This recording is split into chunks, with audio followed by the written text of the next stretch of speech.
Hi friends, good morning. তোমার সবাই কেমন আছো? আমার ইউটিউব চ্যানেল ঝুমকাশো লাইফস্টাইল।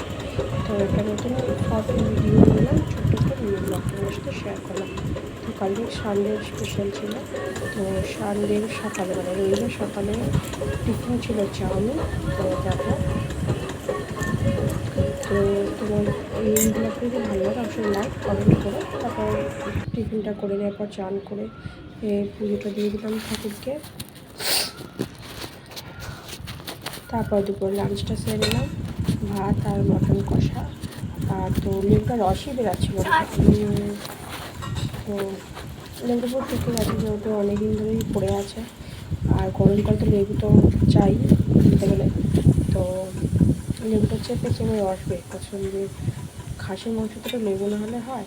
তো মটন কষা আর ভাত আর হয়েছিল, শাক হয়েছিল। তো আমি শাকটা খাই না বলে নিই। তো তারপরে আবার সন্ধে ঘুম দিয়ে আবার সন্ধেবেলা ঠাকুরকে খেতে দিয়ে দিলাম। তো সন্ধ্যে ঠাকুর খেতে দিয়ে রাত্রেবেলা জাস্ট ছেলে বিরিয়ানি খেলো, তো তারই একটা ভিউ দিলাম। তো চলো, গুড নাইট। এইটুকু মিনি ব্লগ। ভালো লাগলে লাইক কমেন্ট শেয়ার আর চ্যানেলটা সাবস্ক্রাইব করতে ভুলো না তোমরা সকলে। হ্যাঁ, তোমাদের কার কার রবিবারে কী মেনে একটু কমেন্ট করে বলো।